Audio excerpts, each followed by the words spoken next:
Hey everyone, I hope you are doing well. Today we'll talk about how to fix or how to solve the problem of FBS. We click on settings. In this page, we click on apps, default apps, app settings. Here in this list, you search about FBS and you click. Here in this page of app info, you will click on first stop and you will click OK. Then you will enter to storage.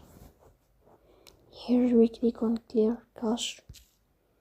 In the end, you will turn off your phone and you will restart your phone again to fix that problem.